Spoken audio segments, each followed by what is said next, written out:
Husband wife के बीच में कभी भी फैमिली मेम्बर्स ने नहीं आना चाहिए।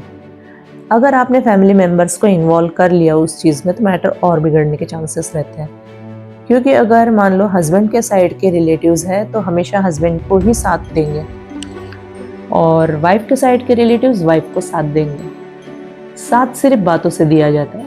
एक बार डाइवोर्स हो जाने के बाद औरत कभी भी किसी के सपोर्ट में नहीं रहती है, उसको खुद ही खड़ा होना पड़ता है। तो औरतों ने भी समझना चाहिए कि वो चाहती क्या है लाइफ से, अपना एक एम सेट कर ले, गोल सेट कर ले। और हस्बैंड ने भी चाहिए कि वो भी चाहता क्या है बीवी से, अपनी लाइफ से। तो ये चीज़ें क्लियर हो जानी चाहिए। अगर हस्बैंड ये कहता है कि मुझे तुझसे कोई लेना देना नहीं है, मुझे बस इसी तरह रोज़ टाइम पे खाना दिया कर, मेरे बच्चों को संभाला कर, मेरा घर संभाला कर, और ज़्यादा करना ही क्या है, तो ये तो एक नर्स भी कर लेगी। तुम्हें वाइफ की क्या ज़रूरत है? वाइफ की ज़रूरत नहीं है। वो इमोशनल बैलेंस कहाँ जाएगा फिर? उसके इमोशंस को बैलेंस करने के लिए एक दूसरा इमोशनल पर्सन चाहिए उसको, जो उसे बैलेंस कर रहा हो।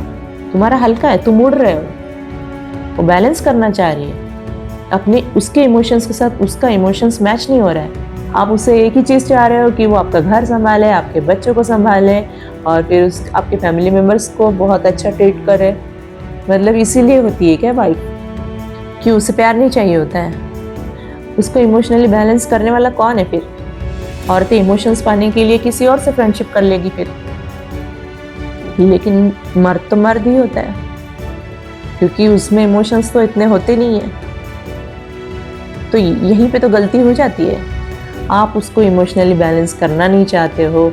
आप वो जो तुमसे प्यार मांग रही है तो तुम वो प्यार उसे न देते हुए वो इरिटेटिंग लग रही है तुमको, इसलिए कहीं और तुम्हारा इंटरेस्ट चला जाता है, किसी और में वो प्यार खोजने लगते हो, जो फिजिकल नीड तुम्हारी पूरी करने के लिए बाहर भटक जाते हो, और ये अपनी लाइफ में घुटते रहती है।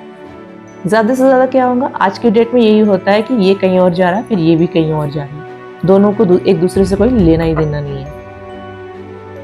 सिटीज़ में तो यही हो रहा है। मेरे ख्याल से आजकल तो मैक्सिमम जगह यही हो रहा है। लेकिन ऐसा करने से क्या होता है पता है? बच्चे देखते हैं, बच्चे भी वैसे ही बन जाते हैं, क्योंकि ये सब समझ में आता है। बच्चे बहुत ज़्यादा एडवांस हो गए आज की डेट में। अगर किसी को भी ऐसा लग रहा है ना कि हम जो कर रहे हैं हमारे बच्चों को नहीं समझ में आ रहा है, ये बहुत बड़ी भूल कर रहे हो। बच्चों को सब समझ में आता है। जो बड़े लोग गलती करेंगे ना, वो भुगतना बच्चों को भी पड़ेगा। तो गाइज आज के लिए बस इतना ही। मिलते हैं नेक्स्ट वीडियो में। Till then bye bye.